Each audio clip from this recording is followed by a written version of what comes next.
हुकूमत की जानिब से पेट्रोलियम मसनूआत की कीमतों में इजाफे पर शहरियों का कहना है कि गरीब के लिए जीना मुहाल हो गया है। अब एक आम बंदा क्या करे, हम कहाँ पे जाएं? दिल की ख्वाहिश है कि हम खुदकशी कर लें।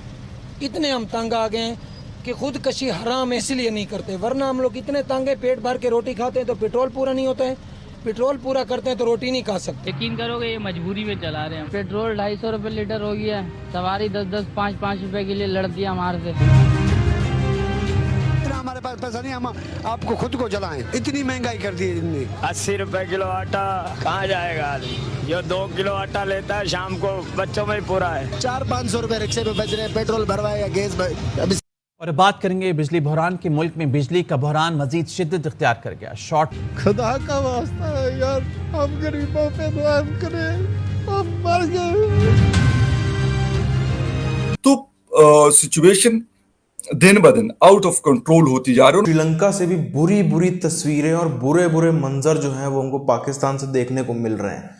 आप देखो, जो हम लोग लगभग हर वीडियो में बात कर रहे हैं, 80% आबादी है पाकिस्तान की, उसकी इस समय शायद नर्क से भी बदतर, जहन्नुम से भी बदतर ज़िंदगी उसको यहाँ पे देखने को मिल रही है, जिसकी गलती भी और मोर और लेस पाकिस्तानियों की खुद से ही है, उनकी सरकार से, सब कुछ से लेकर। लेकिन जिस तरीके से ये कौम बोलती थी कि नहीं हम तो 1000 साल तक घास की रोटी खाएंगे, तब भी नहीं ध्यान दिया। जब उनके पास में खूब भर के पैसा आ रहा था तब भी कभी उन्होंने नहीं सोचा इकोनॉमी कैसे चलानी, कभी भी नहीं सोचा। अब जब हर चीज़ का रिजल्ट निकल करके आया है, हालांकि किसी के साथ भी बुरा हो वो अच्छी चीज़ नहीं है, लेकिन अगर आपकी खुद की गलतियों का आपके सामने रिजल्ट निकल के आया, उसके बाद भी वही चीज़ है, उसके बाद भी वो सोच ना बदले, तो फिर क्या हो जाता है देश का, वो यहाँ पर पाकिस्तान से हम सीख सकते हैं। पूरी चीज़ क्या है, पहले उधर हम चलते हैं। महंगाई ने 8 आंसू रुला दिया, अवाम दुहाई देने लगे, कहते हैं खुदा का वास्ता हुकूमत रहम करे, गरीब मर जाएंगे। महंगाई बहुत हो गई, छोटे छोटे बच्चे हैं, गुजारा नहीं हो रहा। इस 80 रुपए किलो आटा है, 2 किलो आटा सिर्फ बच्चों पर खर्च हो जाता है। इतने पैसे भी नहीं कि पेट्रोल छिड़क कर खुद को आग लगा सकें। पेट्रोल डलवाएंगे, जो कमाएंगे पेट्रोल ही डलवाएंगे, खाएं पिएंगे क्या?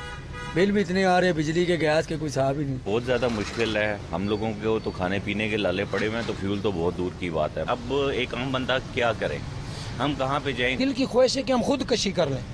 इतने हम तंग आ गए हैं कि खुदकशी हराम इसलिए नहीं करते, वरना हम लोग इतने तंग है, पेट भर के रोटी खाते हैं तो पेट्रोल पूरा नहीं होता है, पेट्रोल पूरा करते हैं तो रोटी नहीं खा सकते। 250 रुपये में पेट्रोल पहुँच गया है, अब ये पेट्रोल 300 रुपये भी आएगा। भाई ये गरीबों को निचोड़ देंगे। ये हमारे यहाँ पे समंदर करीब है, अभी हमें समंदर में फेंकेंगे। इन्होंने आवाम का जीना हराम कर दिया है, लोग खुदकुशियों पे मजबूर हो गए। गरीब आदमी तो घर को हो जाएगा, गरीब आदमी क्या करेगा?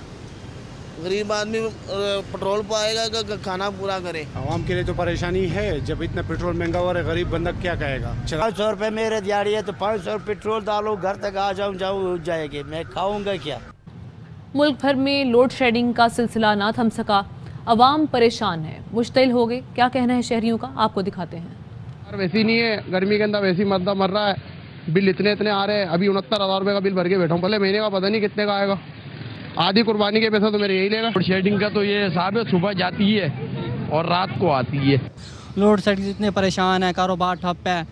हमें तो हर तरफ से 440 वोल्ट का झटका लग रहा है, चाहे वो बिजली की कीमतों में हो, चाहे लोड शेडिंग की सूरत में हो।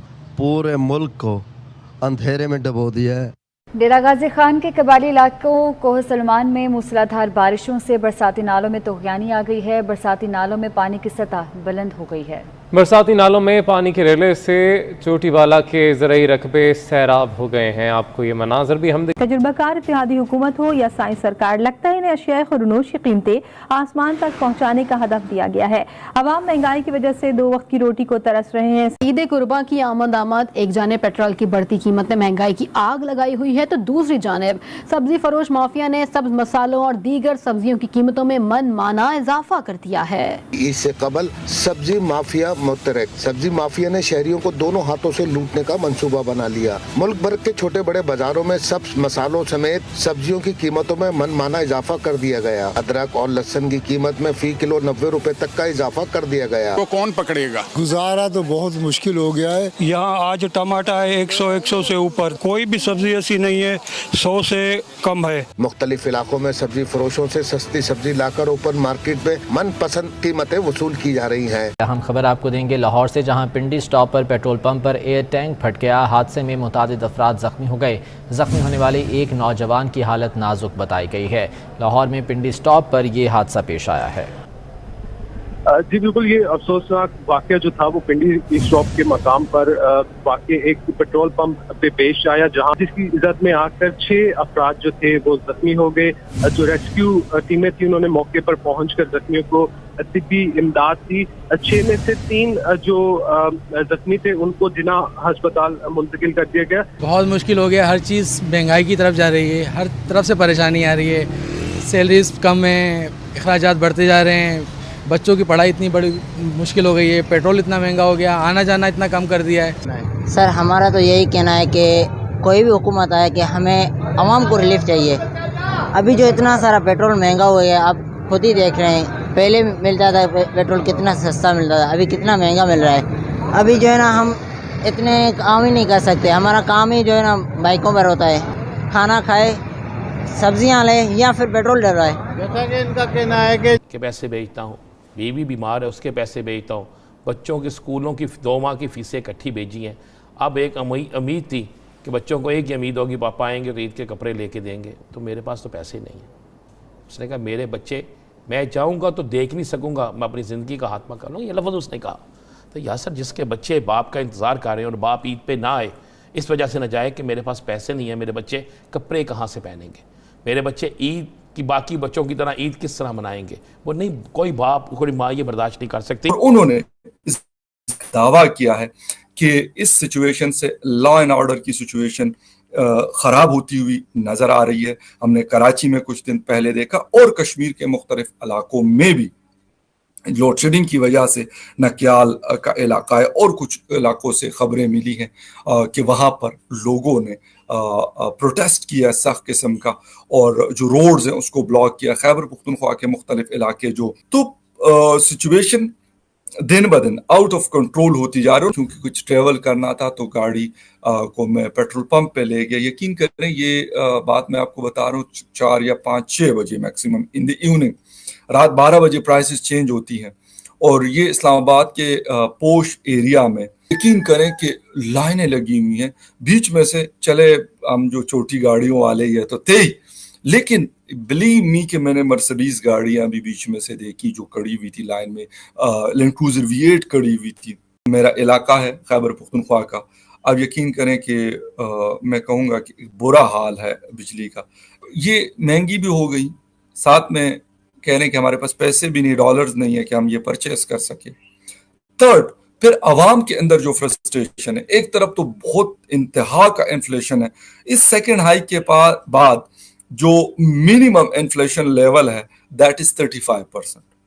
ठीक है, अगर उसको आप मजीद जो बहुत ज्यादा मतलब जो पॉवर्टी लाइन के आसपास या बहुत नीचे रहते हैं लोग, उनके लिए 50% के आसपास ये इन्फ्लेशन है। जो मेरे ख्याल में लोग तो कहते हैं कि जी दुनिया में हम शायद नंबर 2 या नंबर 3 पे, लेकिन मैं कहता हूँ नहीं, हम नंबर 1 पे हैं। पाकिस्तान की स्थिति देख करके दुख से ज्यादा कई बार खिसियाहट इस वजह से भी आती है क्योंकि जैसे श्रीलंका आप देखो एक टाइम पे इंडिया से ही अलग हुआ, म्यांमार आप देख लो, भूटान आप देख लो, नेपाल आप देख लो, ये सारे देश ही इंडिया से अलग हुए, लेकिन इनके पास में लोकेशन कोई इतनी ज़बरदस्त या इतनी कोई कमाल की लोकेशन नहीं थी कि वो इकॉनमी इनकी बहुत बेहतर तरीके से चला ले जाए। जो उस समय का पाकिस्तान था, आज का बांग्लादेश वाले को मिला भी लें अगर हम, तब भी उस समय का जो पाकिस्तान था उसकी कमी, उसने इतना बड़ा हिंदुस्तान की मतलब कह सकते हैं इतनी बड़ा धक्का पहुंचाया था उस समय हिंदुस्तान को। 40-45 सालों का समय हिंदुस्तान को लगा अपने आप को सस्टेन करने में, अपने आप को संभालने में। ये सत्य है। आप देखो जो ये खाली इनका पंजाब था, वेस्ट पंजाब पाकिस्तान में चला गया, वो पूरे सब कॉन्टिनेंट जो आज 6-7 देश बन गए हैं, वो पूरा जब पूरा इंडिया हुआ करता था, एक ब्रिटिश इंडिया, उस टाइम पे सबको खाना खिलाता था। बल्कि अंग्रेज जो थे वो बाहर बेचते भी थे, लंदन भी ले आते थे और कई देशों में बेचते भी थे। इतना वो अनाज था, अनाज मतलब यही गेहूं, खास तौर पर गेहूं वगैरह, मतलब इतना कि वो आदमी का पेट भरने लायक, बाकी चावल वगैरह तो और जगह से होता था, लेकिन फिर भी वो पूरे देश के एक तरीके से भूख मिटाने का काम करता था वो एरिया। सिंध एक टाइम पे बहुत ही बड़ा हब हुआ करता था टेक्सटाइल का, और व्यापार का गढ़ हमेशा से ही सिंध को कहा जाता रहा है, क्योंकि हमेशा से ही वो लोकेशन ऐसी है सिंध की, वहाँ से सदियों से ही ट्रेड ज़बरदस्त होता रहा है। जो ईस्ट बंगाल था, बांग्लादेश, उसको तो ग्रोथ इंजन, ये जो पूरा सोनार बांग्ला और सबकी बातें होती हैं, उस टाइम पर आप देख लो, ये जो ईस्ट बंगाल था, यहाँ पर इतना ज़बरदस्त बिजनेस था, कॉटन का बिजनेस, टेक्सटाइल का बिजनेस, यहाँ से चाय पत्ती उस हिस्से से भी असम जो था वो था, बांग्लादेश के भी, नॉर्थ बांग्लादेश के हिस्से से काफ़ी था। उसके अलावा कपड़ों में तो मतलब ये एकदम महारत मानी जाती थी उस एरिया की, ईस्ट बंगाल की।